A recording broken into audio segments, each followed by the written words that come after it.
Alright, here we go, y'all. Main event time. This fight, I believe, just like the Donald Cerrone Charles Oliveira fight, will be a fight of the night runner-up, if not fight of the night candidate. And it will feature two of my favorite UFC welterweights. The Outlaw, Dan Hardy, taking on Chris Lights Out Lytle. Now, I know the perception of this fight when people think of these two is, oh, these two are just going to stand up and try to knock each other out, which is possible. But what they don't know is that Chris Lytle is a lot more well-rounded than Dan Hardy, being that, you know, he has the jiu-jitsu skill on the mat as well.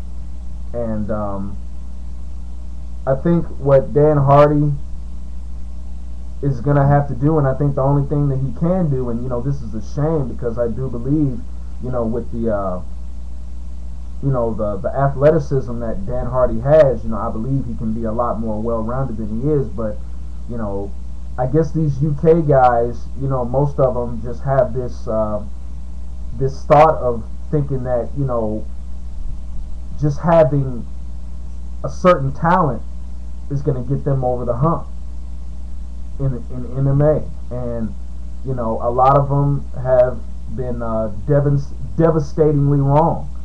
You know, I mean, look what happened. Look what's happened to Paul Daly.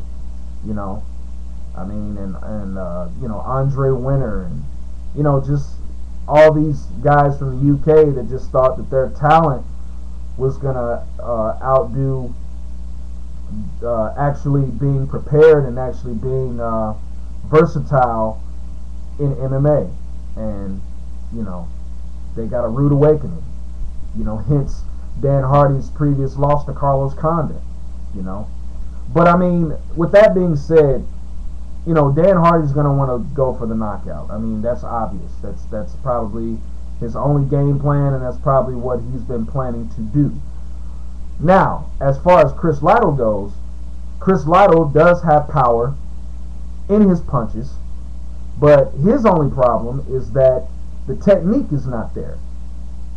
I mean, you know, you would think, being that he came from an amateur boxing background, Chris Lytle I'm talking about, being that Lytle came from a boxing background and he's a former boxing champion, you would think that, you know, he would have that technique, you know, in his punches, you know, and the footwork and the head movement and all that stuff that a boxer is supposed to do. But Chris Lytle goes against the grain, and he decides just to throw, you know, windmill-like punches. And for the most part, they do land, but they don't have the effect to where they can drop somebody. Well, you know what? Let me take that back. Chris Lytle has knocked somebody out before. I'm sorry. I'm kind of getting ahead of myself here. But Chris Lytle, you know, what he needs to do, if he does decide that he wants to knock Dan Hardy out, which I hope is not the case, because, you know, to be fair to Dan Hardy, you know, he is probably the better striker here, the all-around better striker, you know, being that he comes from that Muay Thai, Taekwondo background. So he does have kicks to go along with the punches, as well as knees and elbows. So yeah, what Chris Lytle needs to do is, I think he needs to out grapple Hardy, which, you know, with all due respect, is not hard to do. You know, if he does take Dan Hardy down, I think he needs to soften Dan Hardy up instead of just going after the submission. I think he needs to, you know, let the submission come to him. I think he needs to look for the opportunity, and then if he sees it, you know, go ahead and, you know, slap on a submission hold. And I think that's the mistake that GSP made with Dan Hardy. I think he was so eager to prove to the people that he could indeed finish a fight that, you know, he wasn't, you know, letting the submission come to him. You know, he was just trying to just go for submission after submission after submission, you know, and he ended up, you know, looking desperate because he couldn't finish the fight. So I hope Chris Lytle has watched that fight, and I hope he has, you know, prepared himself to look for his opportunities and, you know, not just be so eager and so greedy to finish the fight quickly like GSP did. But I do believe this is Chris Lytle's fight to win.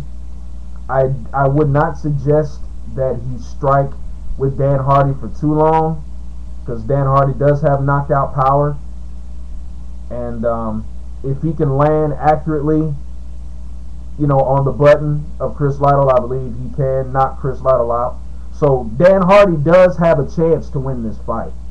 I never, you know, it's not like I'm saying, you know, Chris Lytle is just going to basically dominate Dan Hardy, because, I mean, you know, Chris Lytle's no GSP, but, you know, I do believe this is a winnable fight for Dan Hardy. But like I said, I think Lytle's going to have to be smart.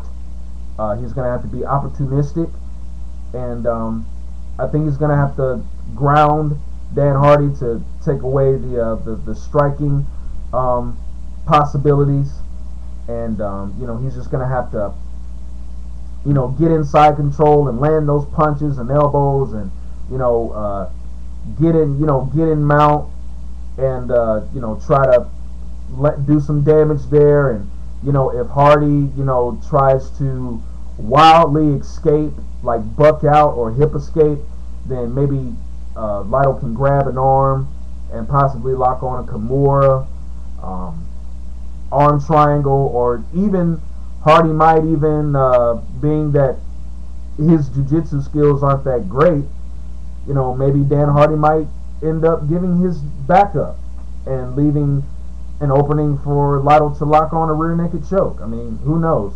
But Lytle needs to be smart about this, and he basically needs to use the striking as a decoy to set up the takedowns and put Dan Hardy on his back and try to submit him. That's, you know, that's the only way I could see him beating Dan Hardy, but not eagerly, but opportunistically. So, you know, what I really see happening in this fight is I think these guys will probably trade for a little while, and maybe they might end up clipping each other at certain times in the fight. Like maybe Chris Lytle might end up clipping Dan Hardy and wobbling him, and vice versa. But I do eventually see, you know, probably maybe after the first round or so.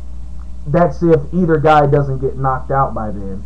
But I think after like the first round, after they feel each other out and kind of get, you know, a perspective of, you know, what each other is going to do for the fight, I can see Chris Lytle coming out and being a lot more strategic and eventually getting the fight down and grounding Dan Hardy. And I think Chris Lytle can submit Hardy, and I think he is.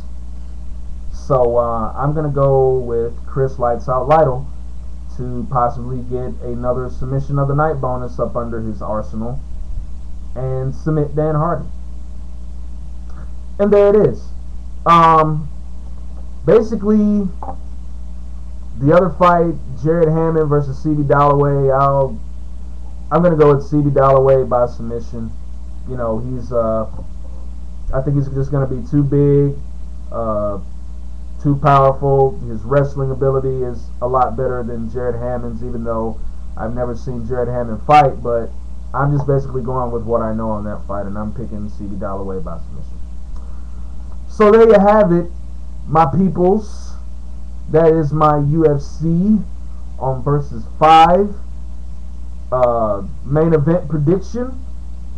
I know it's going to be a fantastic card, because like I said, you know, this is pay-per-view quality fights right here. I mean, despite what anybody else says, I truly believe that all 4 of the 5 fights, minus, you know, obviously the 5th fight that I just mentioned, but I believe that most of these fights will deliver. I mean, if they don't deliver, then shame on the UFC, but I'm going to be positive, and I'm going to believe that these fights will deliver. So you all tune in Sunday, 6 o'clock on the dot. It's going to be great. And until then, Audi 3000. Deuce.